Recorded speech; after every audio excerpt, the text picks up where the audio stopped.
Torres de transmissão de energia, significa satélites, significa hidrelétricas. É esse modelo. E essa disputa eles estão ganhando. E isso não é uma tarefa só nossa de disputar. A academia tem um papel fundamental. Mas, ora, a maioria da academia está de joelhos para o modelo do grande capital. Porque os melhores centros mais equipados fazem convênios com o grande capital para suas pesquisas. E tem recurso para pagar pesquisadores. E eu sei que vocês da educação vivem com o pires na mão, por exemplo, né? Mas essa é uma disputa, e essa disputa nós estamos perdendo. Significa projetar uma disputa para o interior das nossas articulações.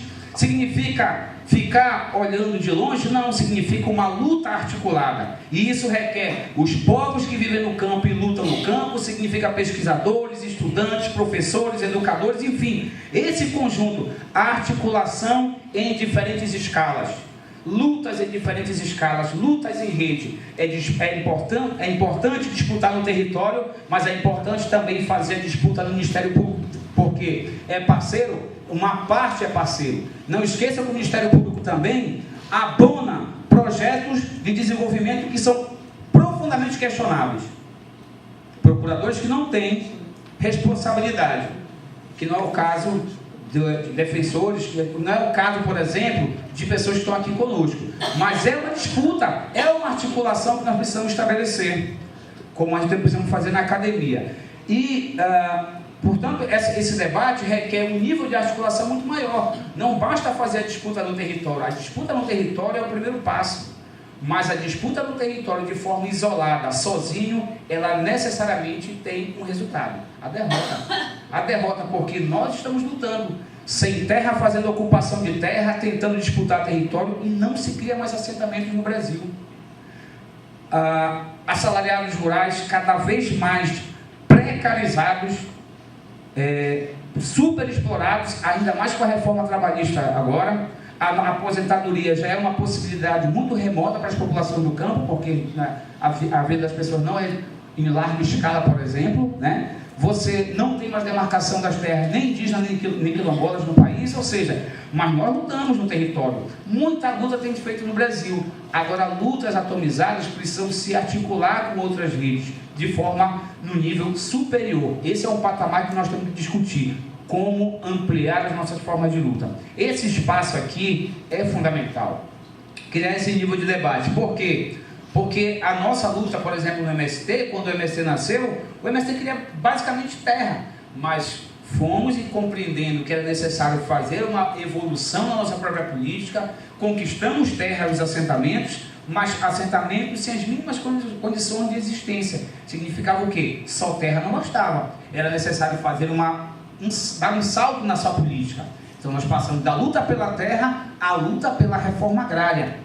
Só que a nossa reforma agrária no modelo do grande capital também não existia. E a reforma agrária clássica, só de distribuir terra para criar mercado interno de massa, foi superada pelo grande capital. O agronegócio garante o saldo da balança comercial brasileira e a agricultura familiar e camponesa garante o abastecimento do mercado interno, sem o Estado gastar o mínimo possível, com o Estado gastando o mínimo possível para essa garantia. Então significava dizer o quê? Bom, se a nossa reforma agrária, a luta pela terra foi superada, a luta pela reforma agrária clássica foi ultrapassada pelo modelo do capital, vamos então incorporar uma nova perspectiva. E aí o MST bateu cabeça, aprofundou o debate e nós viemos com uma nova proposta, que é a ideia da reforma agrária de caráter popular. O que significa isso? Significa uma reforma agrária conectada e articulada com os grandes anseios da sociedade brasileira. Ela não será uma política pura e simplesmente para a população do campo. Precisa de uma aliança, primeiro com os povos do campo, seja pequeno agricultor, assalariado, seja quilombolas, povos indígenas, povos da floresta, ou seja, uma grande aliança na defesa de uma ampla reforma agrária popular, que signifique não só distribuição de terra, mas ampliação, universalização, massificação das políticas públicas no meio rural.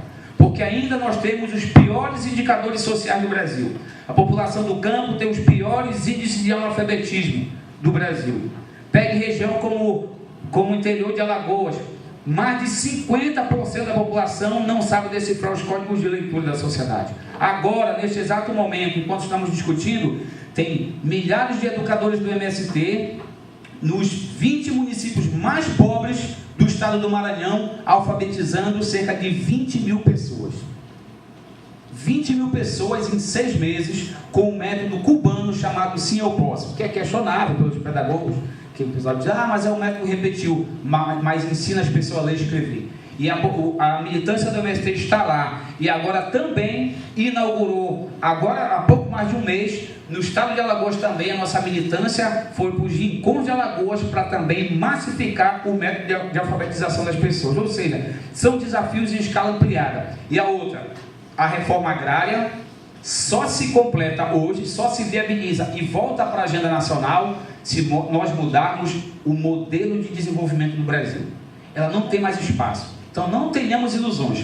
Nós vamos ter pequenas políticas compensatórias aqui e acolá, mas é preciso mudar radicalmente o modo de desenvolvimento, o modelo de desenvolvimento do Brasil para que ela volte a ter centralidade. E isso não será tarefa do povo do campo, será uma tarefa do conjunto da sociedade. É aí que se estabelece esse novo desafio da reforma agrária, chamada reforma agrária popular. Então nem sonhe mais com esse negócio, a questão da terra. A questão agrária brasileira não está mais pura e simplesmente circunscrita ao tema da terra.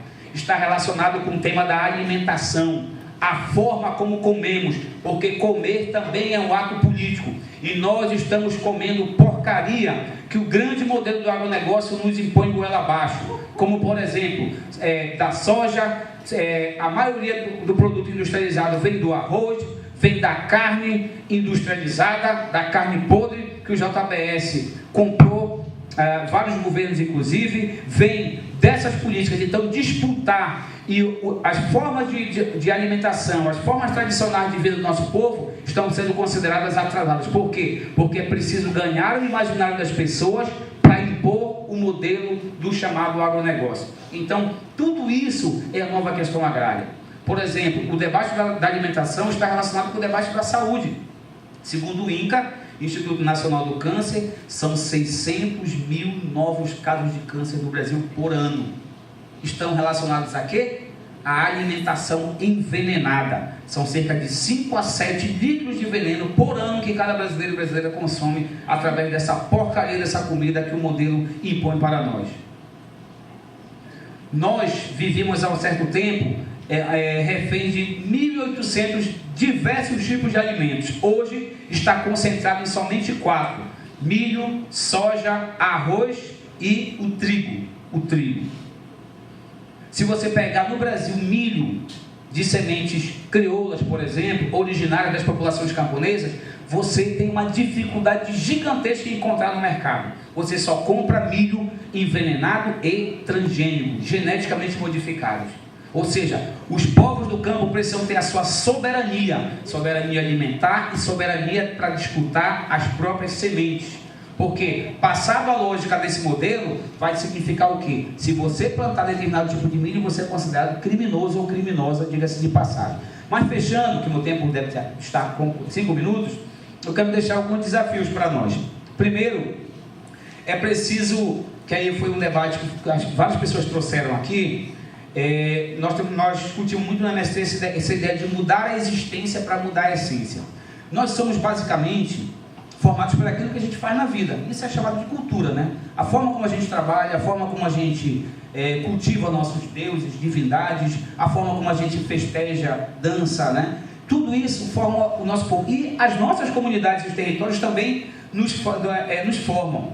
Bom, se esse modelo está sendo questionado, se é símbolo do atraso, nós precisamos fazer uma reafirmação. E mudar as nossas formas significa também mudar as nossas formas de produzir. Por exemplo, é preciso, para se contrapor a lógica do modelo do agronegócio, é preciso mudar a forma de produzir da pequena agricultura familiar e camponesa também.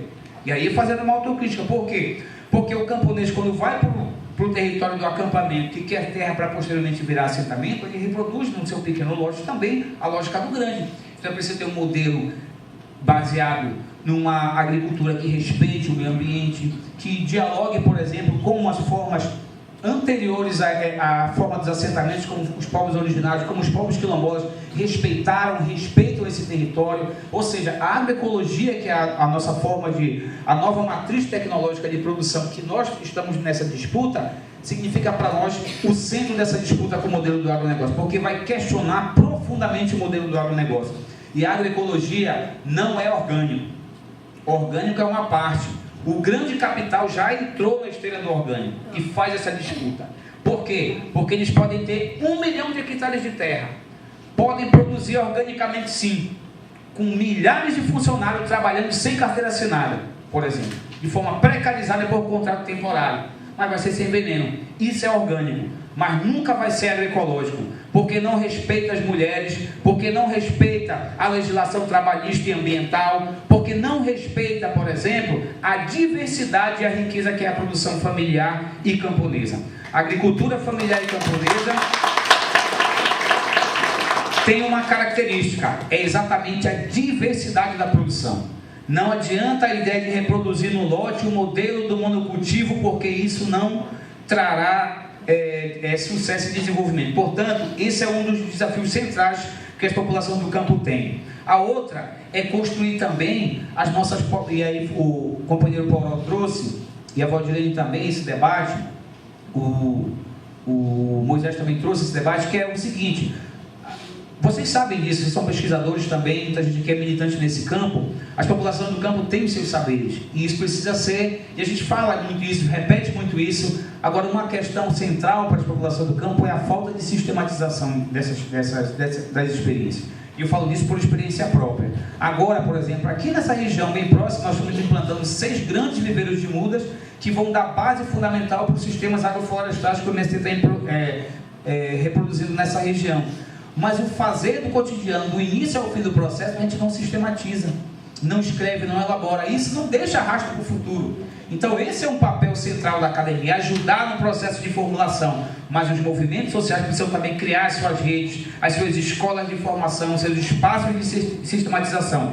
Um passo a gente está dando, que é exatamente vir para o espaço da academia, porque a universidade era um grande latifúndio no passado, mas nós já estamos aqui. Mesmo que eles não queiram, porque eles não querem. Os donos do poder, donos do conhecimento não querem que nós estejamos aqui. E sabem que causa ojeriza ver um índio transitando por essa universidade, grande parte das pessoas, especialmente, infelizmente não é a maioria. E causa horror para ele ver um bando de sem terra estudando geografia aqui, para decifrar como é que se organiza o espaço geográfico do país. Para quê? Para potencializar nossas formas de luta. Milhares de mulheres que eles sabem que são pobres, são quilombolas, estudando pedagogia no espaço da academia. Isso causa, mas nós estamos aqui, mesmo que não queiram, e permaneceremos e vamos ampliar nossa participação, seja aqui, seja a universidade, indo para a nossa escola. E por último, eu acho que Poró trouxe esse desafio e eu quero aprofundar. As nossas formas de luta. Já falei rapidamente sobre isso, mas primeiro, as formas de luta institucional são muito importantes, mas na Amazônia, e aí eu vou voltar para a tragédia que nós estamos vivendo, e para a forma encarniçada como a luta se processa aqui, no capitalismo tardio, numa província, na periferia do capitalismo brasileiro, que já é atrasado, nós somos dupla colônia, né? Seja nos países centrais, seja no centro-sul brasileiro, que não conhecem absolutamente nada de Amazônia e querem ditar os nossos rumos, por exemplo, porque os rumos do Brasil, da Amazônia, das terras, é definido em Brasília, no máximo em São Paulo e no Rio de Janeiro, né? Então, nós somos dupla periferia aqui na região. Então, a forma como o capital vem para cá, de forma brutal e encarniçada, destruindo as nossas formas de vida, nós temos também que apresentar a forma de resistência na mesma medida.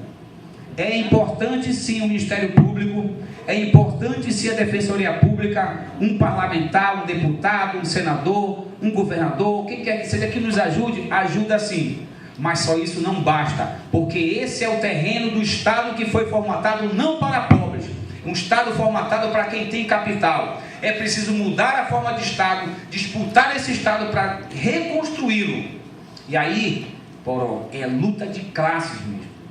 Luta de classes. Tem que ter um pé na institucionalidade sim, disputando com eles, mas ao mesmo tempo temos que fazer nossas lutas de resistência, por Por exemplo, se um trem vai atravessar nossa terra, se não tem jeito, nós temos que arrancar os trilhos desse negócio.